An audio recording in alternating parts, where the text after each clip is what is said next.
Salut à tous, c'est Suija, l'actu web de la semaine en un clic, c'est chaque dimanche dans ActuWeb. On commence tout de suite. Dévoilé il y a tout juste un mois, la Nintendo Switch, enfin bon, tout juste un mois, déjà un mois devrais-je dire, la Nintendo Switch qui sera donc la petite sœur de la Wii U d'ailleurs qui est en fin de production étant donné que Nintendo compte l'arrêter alors qu'ils avaient annoncé avant qu'ils ne le feraient pas, mais bon, cela reste Nintendo.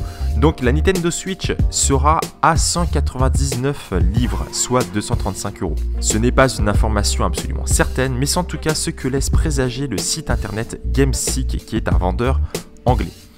Le fait est que la console de base a été présentée sur le site en précommande à 199 livres et à 235 livres avec le jeu Zelda.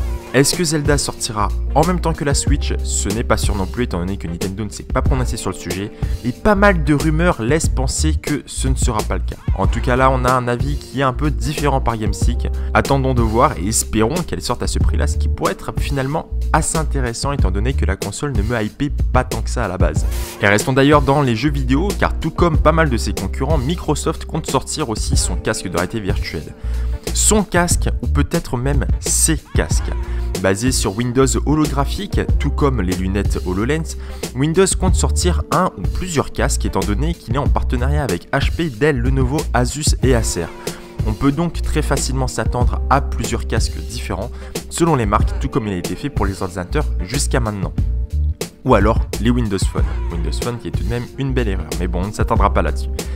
Annoncé à partir de 299 $, les casques de Windows, les casques de Microsoft, se voudront donc plus grand public. Déjà, la configuration sera aussi bien moins importante, étant donné que la configuration minimale sera de 4 Go de RAM, un port USB 3, une carte graphique compatible avec DirectX 12 et un processeur quad-core. Autant dire que n'importe quel PC récent pourra utiliser ce casque.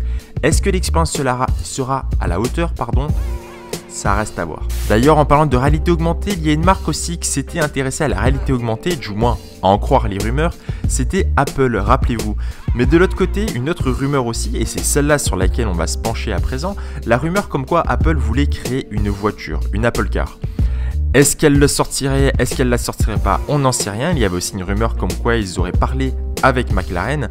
Le fait est qu'aujourd'hui, le PDG de McLaren a confirmé en effet que Apple et McLaren ont une conversation et se sont rencontrés dans les locaux de McLaren. Apple est venu à présenter ce qu'il faisait. Ils ont cherché à savoir un petit peu ce que faisait McLaren. Bien entendu, ils font des voitures, mais c'est un petit peu sur quoi ils travaillent, leurs projets, rencontrer un petit peu le personnel et les locaux.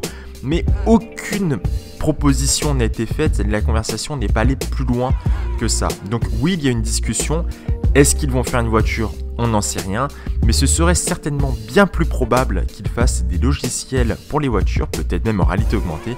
Mais ceci dit, pour l'instant, rien n'est certain, ce n'est qu'une rumeur. Quoi qu'il en soit, quelque chose de certain est que Cars revient prochainement sur grand écran avec Cars 3. Après un premier opus excellent, un deuxième opus qui m'a pas mal déçu et je pense pas être le seul, le film est un petit peu parti dans n'importe quoi et s'éloignait pas mal de l'histoire originale. Et il se présente à présent Cars 3 avec un nouveau trailer, un premier trailer que dis-je, mais un trailer assez surprenant étant donné que non seulement les graphismes sont magnifiques, la qualité graphique du trailer est absolument merveilleuse, c'est super beau, mais surtout le trailer est beaucoup plus sombre que les anciens Cars. Alors vous savez que Pixar c'est Disney, Disney a racheté Marvel et depuis qu'ils ont racheté Marvel j'ai l'impression que leurs films sont un petit peu plus sombres, un petit peu plus adultes. Est-ce qu'on assistera là à un Cars destiné aux fans, bien que le mot soit fort, du premier Cars, donc adolescent, un peu plus adulte, ou bien c'est juste une impression du trailer? Et pour la dernière news, je ne vous parlerai pas d'une rumeur mais plutôt d'un prototype, le prototype d'une batterie.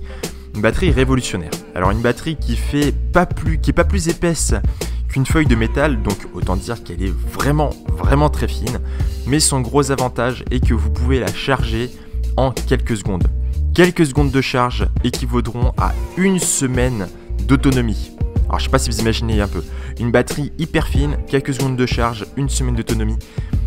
Les utilisations pourront être énormes, autant pour les smartphones, avoir des smartphones qui durent plus longtemps et seront beaucoup plus fins, ou peut-être, au lieu de durer plus longtemps, peut-être même qu'ils auront de plus grandes performances, étant donné que la batterie leur permet. Vous savez aujourd'hui que pas mal de smartphones ont des grands écrans, pas mal de performances, mais des batteries qui fondent super vite, alors que les batteries sont de plus en plus performantes, tout simplement parce que ça consomme plus d'énergie. Est-ce que ce sera appliqué dans des smartphones, dans des objets connectés comme des montres, des choses comme ça qui nécessitent de ne pas être trop épais? Pour l'instant, non, c'est pas grand-chose, étant donné que c'est qu'au stade expérimental, mais cette batterie existe et elle est très prometteuse. Sur ce, nous allons déjà nous laisser pour ce premier épisode d'ActuWeb, du retour de la suite, du retour de l'abandon, du retour qui n'était pas du tout attendu, mais que tout le monde attendait quand même un peu sans trop s'en douter. Enfin bon, voilà, ActuWeb est de retour. Pour combien de temps, je ne sais pas, soyons très honnêtes. Quoi qu'il en soit, je compte m'y tenir le plus longtemps possible. ActuWeb m'a beaucoup manqué ces derniers temps. Ça fait à présent presque 6 mois que je vous ai, peut-être même un peu plus, que je vous ai dit ActuWeb fait une petite pause, je vais déménager et je reviens. Et puis finalement je suis jamais revenu en fait, j'ai pas mal teasé sur Twitter, je ne suis pas revenu malgré ça. Je suis désolé, c'était pas volontaire, mais c'est juste que pas mal de choses ont changé, pas mal de, rien de très grave, hein, juste un déménagement, un changement de rythme de vie, je travaille maintenant. Et du coup voilà, ça change de travailler un petit peu de temps en temps ou alors être au chômage que d'avoir un boulot à 35 heures de manière continue en fait depuis déjà 6 mois. Donc c'est très bien. De l'autre côté, je fais plus de choses à côté de YouTube. Pour autant dire, je fais que des choses à côté de YouTube, donc je ne faisais plus ma chaîne YouTube. Mais voilà pourquoi cette longue période de pause ou de coupure, voyez ça comme vous voulez. Merci à ceux qui me regardent aujourd'hui, qui sont restés malgré mon absence de 6 mois. Et puis je suis content de revenir, j'espère que vous êtes aussi content de moi, aussi content que moi. Et puis voilà, et puis on va essayer de tenir ça le plus longtemps possible. J'ai d'autres projets à côté qui attendent pareil depuis hyper longtemps quoi, peut-être plusieurs années. Mais voilà, je vais essayer de m'y tenir, je vais essayer de faire du mieux que je peux, déjà de tenir ActuWeb et le faire le plus longtemps possible. Autant ne pas s'arrêter, c'est encore mieux. Sur ce, je vous remercie encore. À très bientôt, à dimanche prochain pour le prochain épisode d'ActuWeb, du retour de la suite, du retour de l'abandon. À très bientôt, c'était Suja pour ActuWeb.